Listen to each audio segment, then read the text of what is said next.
ब्रह्मा जी ने कहा, काल भगवान ने जैसा विधान रच रखा है वैसा अवश्य ही होता है। तब भगवान शंकर और ब्रह्मा जी ने देखा कि श्री हरि का विग्रह बिना मस्तक का पड़ा हुआ है। विग्रह मतलब शरीर। सत्साई भाइयों, सदगुरुदेव की जय। भाइयों, आज एकादशी है। आज से आषाढ़ चालू होता है और ये माना जाता है शास्त्रों के अनुसार कि विष्णु जी आज के दिन 4 महीने के लिए योग निद्रा में चले जाते हैं। भाइयों, आपको याद होगा कि योग निद्रा के अधीन रहते हैं। जब देवी सरस्वती की बात आती है तो वहां पे विष्णु जी ने स्वयं कहा कि मैं योग निद्रा के अधीन हूं। ब्रह्मा जी ने बड़ी स्तुति करी विष्णु जी की, वो नहीं जगे। फिर देवी की स्तुति करी। जब देवी उनके शरीर से अलग हुई, प्रेत रूप में प्रविष्ट हो जाती हैं ये देवियां। फिर जब विष्णु जी के शरीर से अलग हुई तब विष्णु जी को चेतना आई, और चेतना आई तो मधु कैटव नाम के 2 दैत्य सामने थे। उन्हें काफी युद्ध करना पड़ा। 5-5 हजार वर्ष तक बाहु युद्ध हुआ। तो एक यदि भगवान कहा जाए 5-5 हजार वर्ष तक युद्ध लड़े और उसके बाद भी फिर देवी की आराधना से उन मधुर और कैटव का वध हो पाया। तो विष्णु जी ना तो वो समर्थ भगवान है जिनका आज आप एकादशी व्रत या साड़ी मना करके आप सोच रहे होंगे मेरा कल्याण हो जाएगा या विष्णु जी उद्धार कर देंगे, ये आपकी बहुत बड़ी भूल है। और ये वीडियो बिल्कुल जागरूकता के लिए बनाई गई, शास्त्रों के प्रमाण है इसमें। दरअसल क्या है कि विष्णु, ब्रह्मा जी और श्री शिव जी, ये तीनों देवता जन्म और मृत्यु में हैं, जिसका हमारे शास्त्रों में प्रमाणित उल्लेख है और कई जगह है। और ये कई हैं, हजारों की संख्या में विष्णु है, हजारों की संख्या में ब्रह्मा है, हजारों की संख्या में शिव है। इनकी कोई गिनती नहीं है। रामचरितमानस में भी आया है कि हजारों हैं, इनकी कोई गिनती नहीं है। अच्छा, ये जब हजारों हैं और ये जन्म और मृत्यु में, इसका प्रमाण अभी हम आपको दिखाएंगे। तो ये वो परमात्मा नहीं है जो मोक्षदायक है, क्योंकि परमात्मा प्राप्ति के बाद अर्थात मोक्ष मिलने के बाद इस जीव आत्मा का पुनर्जन्म न विद्यते, मतलब पुनर्जन्म फिर नहीं होता। ये जान लो, पक्की बात है, फिर उसकी पुनर्जन्म नहीं होगा। इस जन्म मृत्यु 84 लाख योनियों में वो नहीं आएगा। तो जो लोग अपने उद्धार मान रहे हैं कि हम विष्णु जी के भक्त हैं या विष्णु जी आदि हैं, अमर हैं, पुरुषोत्तम है, पुराण है, विराट पुरुषत्व से हैं, या विष्णु शास्त्र नामावली का जाप करते हैं, या सत्यनारायण समझ के विष्णु जी को कथा करवाते हैं, तो वो धोखे में है।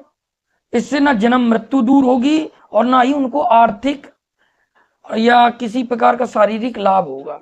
क्योंकि गीता जी कहती है जो शास्त्रों को त्याग के मनमाना आचरण करते हैं उनको ना तो अर्जुन सिद्धि प्राप्त होती है, ना तो उनको कार्य सिद्ध होते हैं, और ना उनको परम गति अर्थात मोक्ष होता है।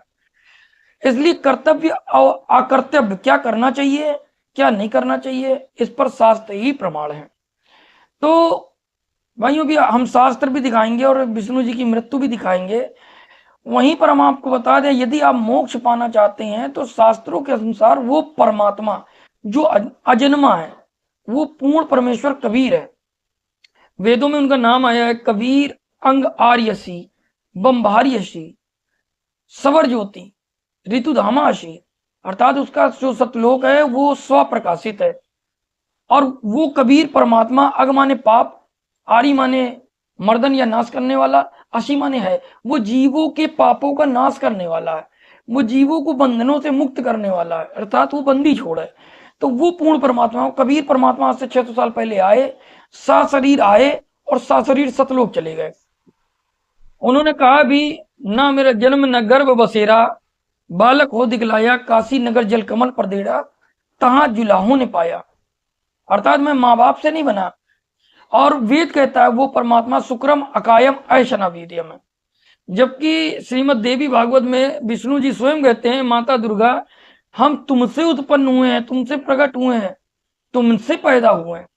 तो ये सिद्ध हो जाता है कि वो अजन्मा परमात्मा कबीर परमात्मा है, विष्णु जी नहीं है। इस एकादशी में आपके भाग्य खुल जाएंगे यदि आपने इस वीडियो को देखा, प्रमाण को देखा और जगत गुरु तत्वदर्शी संत रामपाल जी महाराज से नाम दीक्षा लेके निःशुल्क नाम दीक्षा अपना कल्याण करवा लिया।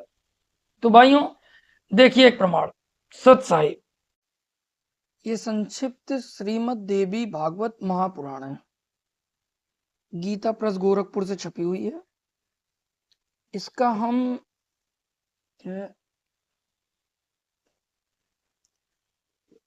प्रथम स्कंद पढ़ेंगे।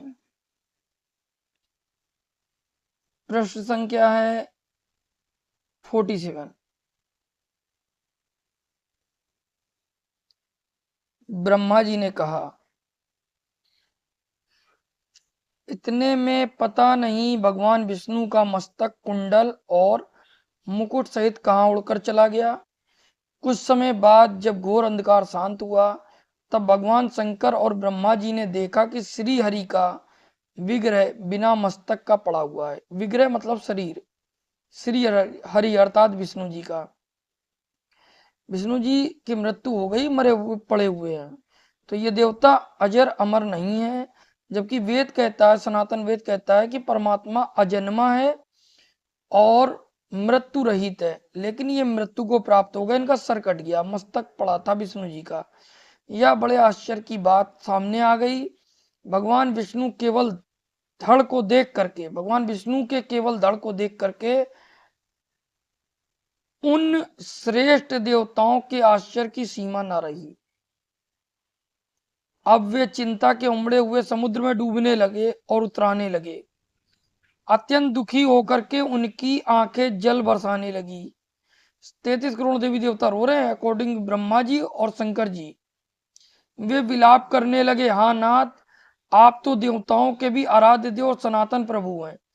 फिर भगवान संपूर्ण देवताओं को निष्प्राण करने वाली या कैसी दैवी विचित्र घटना घट गई, अर्थात आप मर गए। तो ब्रह्मा विष्णु महेश का जन्म होता है और ये मृत्यु को प्राप्त होते हैं। इनको मारने की शक्ति कौन है? काल भगवान। ये काल ब्रह्म भगवान है। ब्रह्मा जी ने कहा, काल भगवान ने जैसा विधान रच रखा है वैसा अवश्य ही होता है। या बिल्कुल असंदिग्ध बात है, जैसा बहुत पहले काल की ही प्रेरणा से भगवान शंकर ने मेरा ही मस्तक काट दिया था, मैं भी मर गया था बता रहे हैं। उसी तरह आज भगवान विष्णु का भी मस्तक धड़ से अलग होकर समुद्र में तैर रहा है। ठीक है, अब ब्रह्मा विष्णु महेश की जन्म और मृत्यु का दूसरा प्रमाण देखिए। तीसरा स्कंद, संक्षिप्त देवी भागवत महापुराण। विष्णु जी बोले, तुम शुद्ध स्वरूपा हो, यह संसार तुम्ही से उद्भासित हो रहा है। मैं अर्थात विष्णु, ब्रह्मा और शंकर, हम सभी तुम्हारी कृपा से विद्यमान है अर्थात जीवित हैं। हमारा आविर्भाव अर्थात जन्म और तिरोभाव अर्थात नष्ट हुआ, मृत्यु हुआ करता है। केवल तुम ही नित्य और जगत जननी प्राकृति सनातनी देवी हो, अर्थात मेरा जन्म और मृत्यु होता है। भगवान शंकर बोले, देवी यदि महाभाग विष्णु तुम्ही से प्रकट हुए तो मैं उनके बाद उत्पन्न होने वाला ब्रह्मा भी तुम्हारे ही बालक हुए। फिर तो मैं तमोगुणी लीला करने वाला शंकर क्या तुम्हारी संतान नहीं हुआ? अर्थात मुझे भी उत्पन्न करने वाली तुम ही हो शिवे। संपूर्ण संसार की सृष्टि करने में तुम बड़ी चतुर हो। इस संसार की सृष्टि स्थिति संहार में तुम्हारे गुण सदा समर्थ हैं। उन्हीं तीनों गुणों से उत्पन्न हम ब्रह्मा विष्णु एवं शंकर नियम अनुसार कार्य में तत्पर रहते हैं। ये नियम अनुसार कार्य कर पाते हैं, जो देवी बताती बस उतना ही कर पाते तीनों देवता। अभी आपने शास्त्र और पुराणों से सच्चाई को अपनी आंखों से देखा, और संपूर्ण जानकारी के लिए आप पढ़ें पुस्तक ज्ञान गंगा, या साधना चैनल पर 7:30 से 8:30 तक जगत गुरु तत्वदर्शी संत रामपाल जी महाराज का सत्संग आता है, उसको देखें, या यूट्यूब पे सर्च करें जगत गुरु तत्वदर्शी संत रामपाल जी महाराज। भाइयों, मनुष्य जन्म बड़ा दुर्लभ है, तो मिले ना बारंबार, तरवर से पत्ता टूट गिरे बहु न लागे डार। तो अपने जीवन का मोक्ष कराइए, सत्य प्रमाणित ज्ञान देखिए, पूर्ण परमेश्वर से जुड़िए, और असाध्य रोग भी वो परमात्मा ठीक कर देता है, उसका भी लाभ उठाइए। मिलेंगे नेक्स्ट वीडियो में, तब तक के लिए सत साहिब।